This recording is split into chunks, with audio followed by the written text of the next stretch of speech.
Hey guys, welcome back to my channel. Today I'll be doing the recap video for the most recent readathon that I just finished, and that is InLoveAThon, which went from February 9th to February 15th. And I'll just be discussing the books I finished, the challenges I finished, how many hours I read, etc. Basically all the details and my thoughts on this readathon. So yeah, let's just dive right in.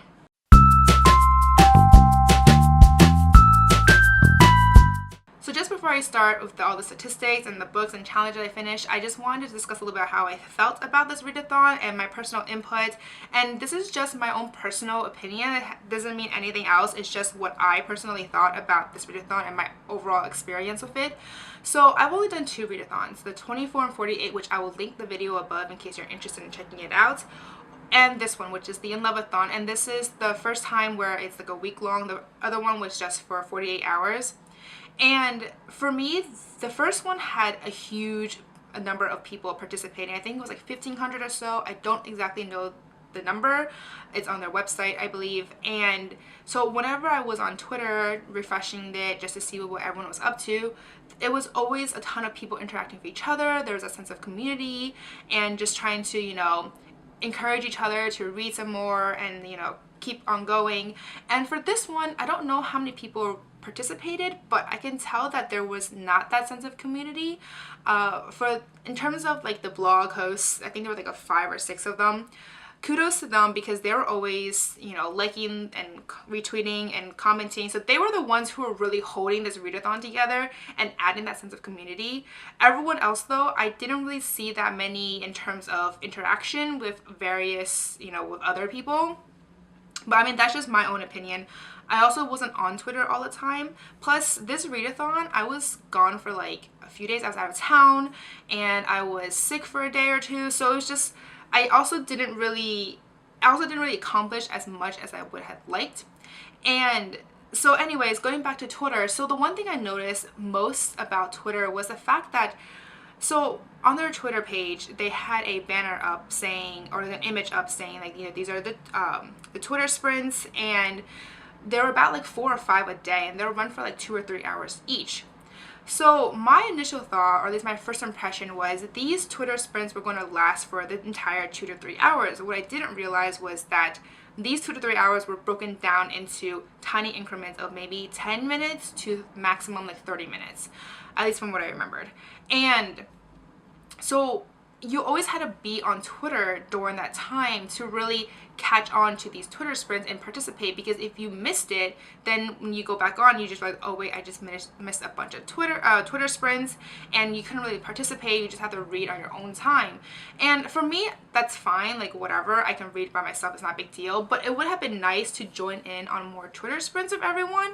I think the entire week that I was doing this, I only joined maybe 3 Twitter sprints, and they were about like, I tried to join the ones that were like 30 minutes, but I don't think that really worked out that well.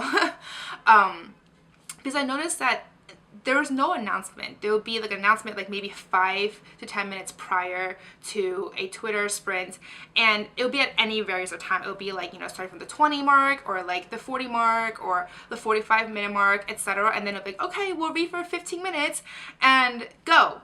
And I'm just like, okay, like, all right, let's go, but that's only if I was there. But because I didn't get all the notifications for this, I wasn't always there. So for me, that kind of really disappointed me, at least, just because I was hoping that it would be, all right guys, we're here for the 2 hours, let's get going, and then like kind of continuously update people within the 2 hours, just be like, oh, how's everyone doing, I hope you guys are reading, etc. Like, that's what I was expecting, but that's not what reality was.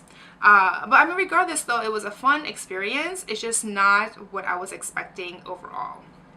But that's all I have to say for my inputs in terms of what I thought, my initial reaction, what I expected, and what was reality in terms of this readathon. I mean, overall, it was still fun, and I enjoyed doing the challenges and seeing what other people were up to. It's just, like I said, less sense of community, and you had to really be on Twitter to participate with all the Twitter sprints. So in terms of my stats, I somehow during the week I accidentally restarted my stopwatch and was unable to.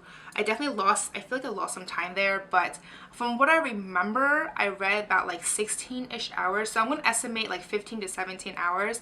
And then once I realized that I accidentally restarted it, I read it for 5 hours after that. So total amount of hours I read during this readathon was between 20 to 22 hours. And that's definitely better than, I mean, in terms of total number of hours, that was better than what I did for the 24 and 48, where I read only 18 hours.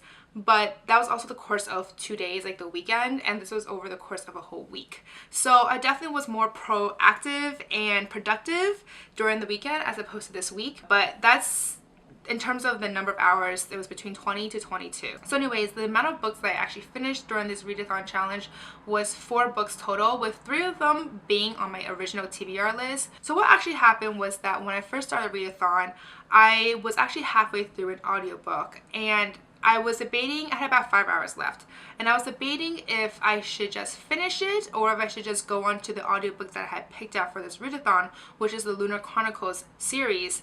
And I was debating about it, but honestly at the end I decided not to, because I had 5 hours left and I don't want to jump onto a different book, especially with a series. It's 4 books. And I'm gonna have to finish all 4 books if I go back to the original book, and I didn't really feel like doing that. So I decided to just finish the audiobook itself and then go on to Lunar Chronicles. But then I also realized that this cover actually had like a pinkish thing to it, which actually qualified for one of my challenges, which was read a book with a red or pink cover. So that book was Lady Renegades by Rachel Hawkins. It's actually the 3rd book in a series. I will put the picture above for you. You can decide for yourself if it's pink and if it qualified, but I think it's like a pinkish purplish color, so I'm just going to say it qualifies because, you know, whatever. But so that was the book that I finished. That was the first book that I finished. So the next book I finished reading in this readathon was Hunted by Megan Spooner, and this book qualified for the challenge of read a book where you want to spend your Valentine's Day, and this was set in Russia, which I thought was kind of a unique take, and this also qualified for my reading challenge for the year. So I actually really like this book, and somehow, I don't know how I did this, but I managed to finish this book in 2.5 to 3 hours max. It was such a fast read despite it being almost 400 pages long. And for those who don't know, it's actually a Beauty and the Beast retelling, which I actually didn't know before. I should have guessed it. I don't know why I didn't really look at it.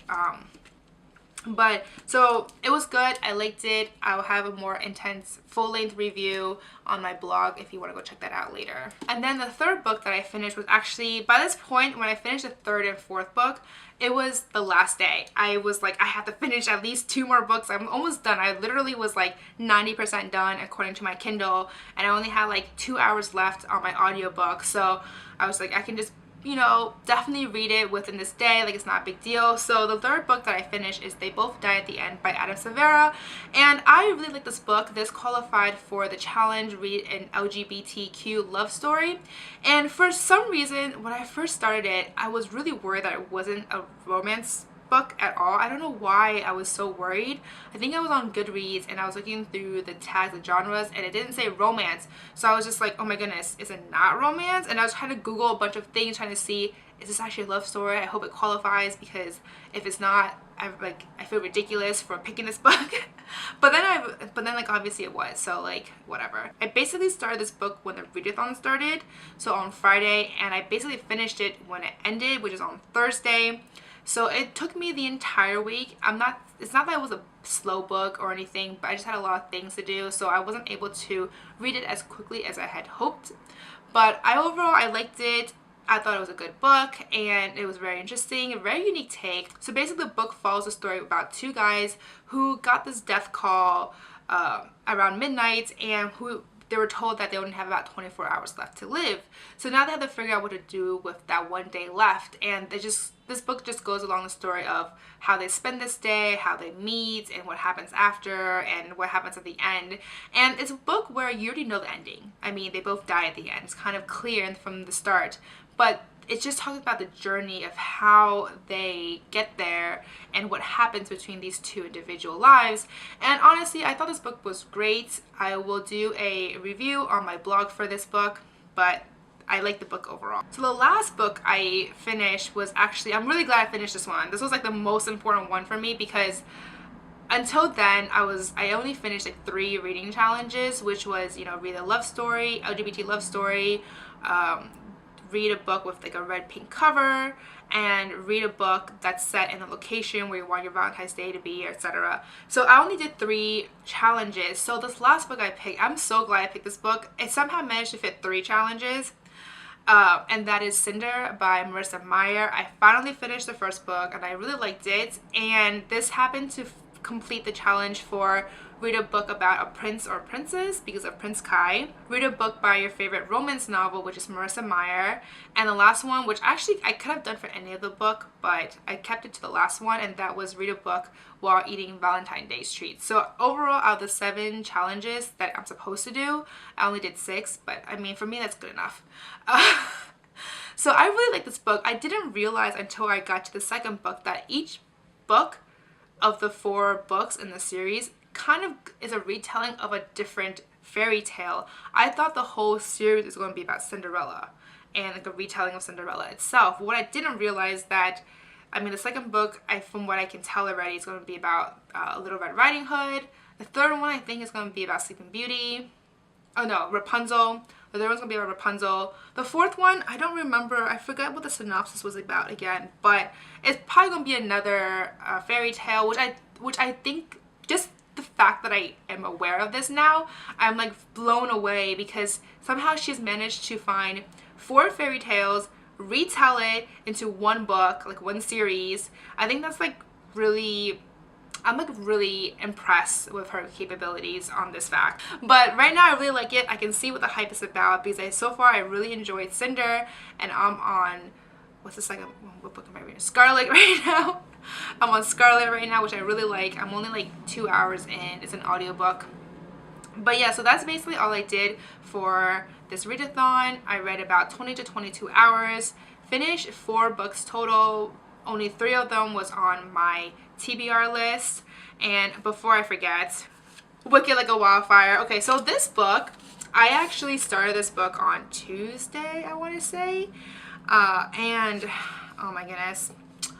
I so far am only on page 90, and this book is so slow. Like, I am getting vibes that this book is kind of similar to Roseblood, not in terms of the plot itself or the characters, but in terms of the writing style, the pacing of the book. I'm already kind of not enthused with it just because it's very slow, but I'm really hoping that it picks up. Because, I mean, it's not like it's not interesting, but it's just really slow right now that I mean, it's been a few days already and I'm only on page 90. So clearly I did not finish this book during this readathon. Now it's like been 2 readathons where I still haven't finished the same book. Whatever. So anyways, so I read 4 books total, 3 from the original TBR stack that I had, which is 7 books total, and managed to complete 6 challenges out of the 7. So overall, I would give myself a pat on the back. I think I did a good job for the most part. I still didn't finish. So far, I am starting a trend right now. I have not finished or completed any of the readathon. I didn't read 24 hours in the past one. I didn't finish the 7 challenges. Anyways, well, whatever. So that's basically it. That's all I have to say for my recap for the InLoveAThon Readathon reading challenge. I mean, overall it's a good experience. I've already mentioned before my like input on this, but I don't know if I will do it again next year. I think there's just so many readathons. I think I'm just gonna have fun picking different ones and trying out different ones to see which ones I like the most. But out of the 2 so far that I've done, I definitely enjoyed 24 and 48 a lot more. But I mean, they're both good experiences. One was only for 2 days, this one was for a whole week. So you really get to pick and choose how long you want your readathons to be, and I think that's a great, I think overall it's a great experience. But that's all I have to say for this one in general. If you like this video, please do give me a thumbs up and subscribe down below. Please don't forget to follow me on Facebook, Twitter, and Instagram. But that's it for today, guys. Thank you. Bye.